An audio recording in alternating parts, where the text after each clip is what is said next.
'Big boss' season 7తో పల్లవి ప్రశాంత్ మంచి పేరు తెచ్చుకున్నారు. కానీ ఏం చేస్తాం, టైటిల్ గెలిచి బయటకొచ్చేలోపు మరి ఫ్యాన్స్ "నువ్వు తోపు, నువ్వు తురుం, నువ్వు కేక" అనేసరికి అవును నేను తురుమని పోలీసులు అక్కడ 'బిగ్ బాస్' నిర్వాహకులు చెప్పిన మాట కూడా వినకుండా అక్కడ ర్యాలీలో పాల్గొనడం, తర్వాత జరిగినటువంటి గొడవలు, ఆ గొడవలో పడినటువంటి డ్యామేజు, ఏకంగా గవర్నమెంట్ ప్రాపర్టీయే ఇబ్బందుల పాలవ్వడం, అలాగే చాలామందికి గాయాలవ్వడంతో దీనంతటికి కారణం నువ్వేనెహే అని చెప్పి పోలీసులు లాక్కెళ్ళిపోయి ఆయన్ని అరెస్ట్ చేశారు. సో, ప్రస్తుతం ఆ హై డ్రామా నుంచి కాస్త రిలాక్స్ అయ్యారు. కానీ, ఇంకా ఏదో ఒక ఫేక్ మాస్క్‌లో ఉన్నట్టుగా కనిపిస్తుంది మన పల్లవి ప్రశాంత్. 'రైతు బిడ్డ' అనేటువంటి ఒక ట్యాగ్‌తో 'big boss' season 7 winner cup కొట్టేశారు. మరి చూసిన వాళ్ళంతా అయ్యో పాపం అని అనుకుంటూ ఉంటే, మరికొందరు మాత్రం ఈయనకే మంచి అవకాశం వచ్చిందిలే అంటున్నారు. కానీ వచ్చిందా లేదా అనేది మనకు సంబంధించిన విషయాల్లోనే తెలుస్తుంది. ఏది ఏవైనా ఇప్పుడు తాజాగా మన పల్లవి ప్రశాంత్ రాజకీయాల్లోకి రాబోతున్నారట. అది కూడా గురువుగారు శివాజీ అండతోనే.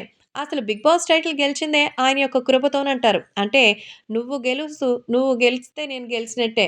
కాబట్టి నువ్వు గెలవడం అనేది చాలా ముఖ్యమని, ప్రతిసారి తనకేసే ఓట్లను కూడా తనకే పడాలని కోరుకోవడంతో, శివాజీ కృప మేరకు మరి 'బిగ్ బాస్' సీజన్ 7 విన్నర్ అయ్యారు పల్లవి ప్రశాంత్.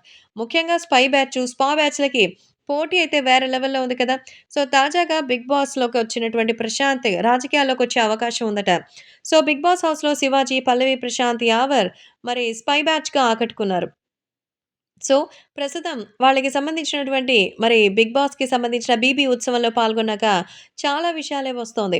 "ఏమిరా ప్రశాంత్ నువ్వు పెద్ద ఎమ్మెల్యే అయిపోయావు. నిన్ను కలవడమే కష్టమైపోయింది. ఇంతకీ ఏ పార్టీ కాంగ్రెసా లేదా బీఆర్ఎస్సా" అంటే ఏదో పార్టీలో త్వరగా జాయిన్ అయిపో లేదంటే సొంతంగా పార్టీ పెట్టుకొని సరదాగా అంటారు. దీనికి సంబంధించిన వీడియో వైరల్ అవుతోంది.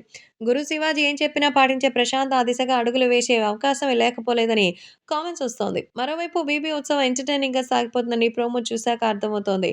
మాజీ కంటెస్టెంట్స్ అంతా ఒక్కచోట చేరి డాన్సులు, ఆటలు, పాటలతో సందడి చేశారు. ఇక రతికతో కలిసి పల్లవి ప్రశాంత్ మరి 'ఉట్టి మీద కొడు' సాంగ్‌కి స్టెప్పులు వేయడం అయితే హైలైట్‌గా నిలిచింది. సో, యూట్యూబ్ సెన్సేషనల్‌గా మారిన కుమారి ఆంటీ గెస్ట్‌గా రావడం మరో విశేషం. బీబీ ఉత్సవం ఈ ప్రోమెంటరీ ఈ బీబీ ఉత్సవం సంబంధించిన ప్రోమో ఈవెంట్‌పై అంచనాలను కూడా పెంచేసింది. మొత్తానికి రియాలిటీలో కాదు. మొత్తం చెప్తే మాత్రం శివాజీ కోసం రాజకీయాల్లోకేంటి ఎక్కడికైనా ఎళ్తాడు మన పల్లవి ప్రశాంత్. ఎంతైనా రైతు బిడ్డ గదా!